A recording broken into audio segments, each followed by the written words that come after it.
Today I'll be showing you the Echo 1 ASR bolt action airsoft gun. It was created by Echo 1 in about 2009 and cost about $115. It's a relatively cheap price for most airsoft sniper rifles. It is spring loaded, so it's a little bit cheaper, but it doesn't shoot as fast. So you gotta pull the bolt back each time instead of fluttering the bolt with CO2 sniper rifles.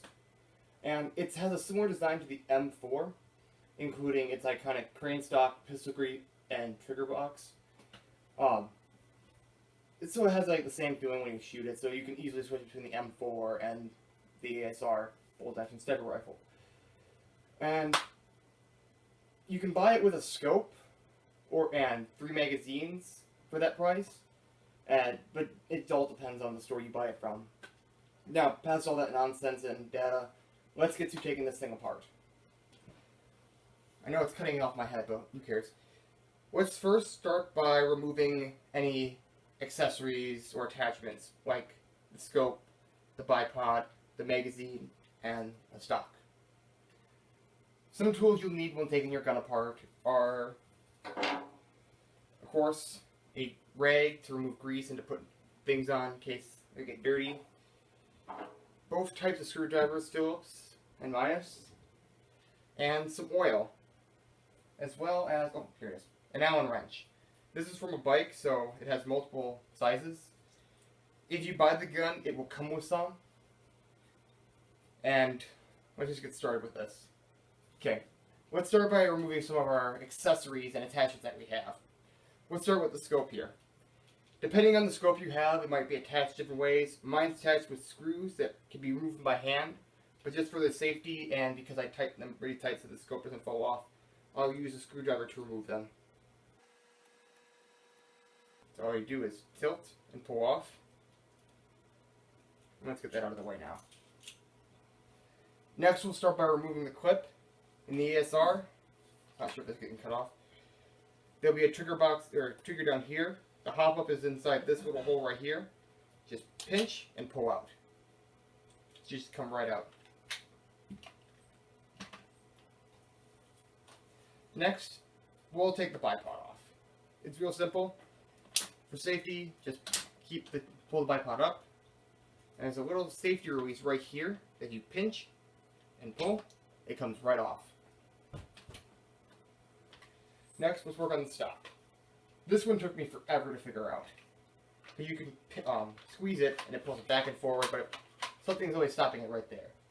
I figured out through watching videos online, and now for you watching this video, if you pull down, it'll pull right off, leaving the compression tube left. That's all that's left. So now that we got all of our attachments and accessories pulled off, next we have to remove the foregrip that holds the clip, handle, the casing around this, and the compression tube left over from the stock. Now, to pull these off, you'll see on the bottom 2 distinct and obvious bolts that can be easily taken off with an Allen wrench, and 1 hidden one back here. For this, you'll need an Allen wrench to pull them off, and all it is just a quick turn. Now that we've gotten down to this part, I've removed the screws, I removed the part that holds the clip. The next part is going to be a little bit difficult. You're actually going to want to put the safety down, so here it's up. You want to put it down, and flip the trigger up, and flip the bolt up. So you can easily just pull this right off.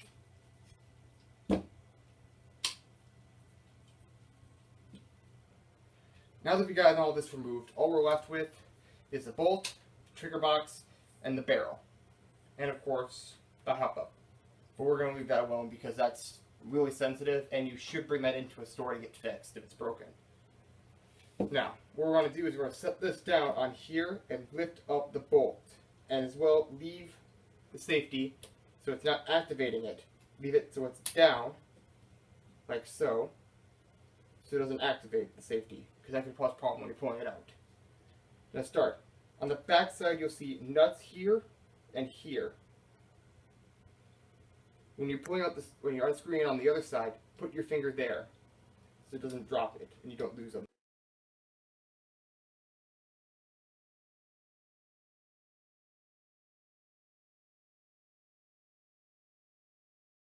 this part, it's very simple. Just lift up. You can get the trigger box out. Mine's a little bit greasy, so I will be using the oil that fell over to clean that. Now that we've gotten the trigger box out, there's this little tab that goes inside of it, right in there, and we're going to pull that out.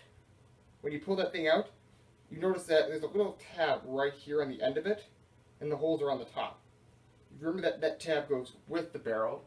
You remember to put it in the correct way. Because if you put it in backwards, it kind of messes with your gun. Now that we remove that post stock, we can easily just pull out the bolt. Now that we have everything out, it's time to start cleaning it. I prefer Rem oil because it's cheap and it's easy to use.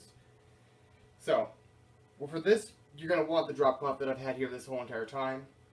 Just so you can put stuff that gets dirty on it, because you can see by the stains it's been used before. But also you're going to want a secondary rag to wipe things off so you're not moving the bottom rag to clean everything else.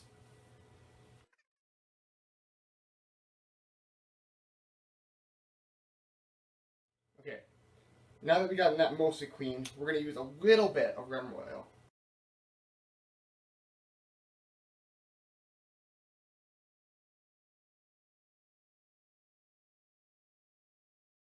Now that we've cleaned out the inside of this thing, let's move on to the trigger box. This is going to be the most difficult part because you really don't want to open it.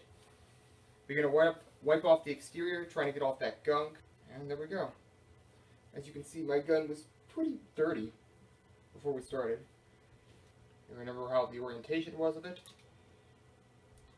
Just stick it back in. Boom. Next, put the trigger back in.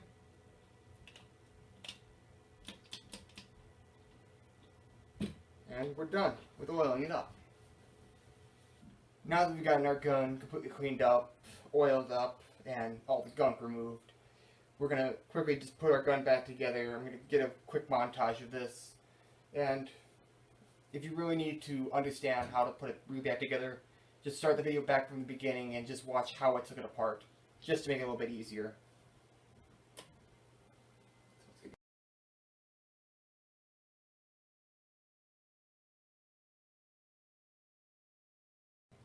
Hey guys, thanks for watching. I know it's kind of a little bit of a rush job, but I should try to keep it short and to the point.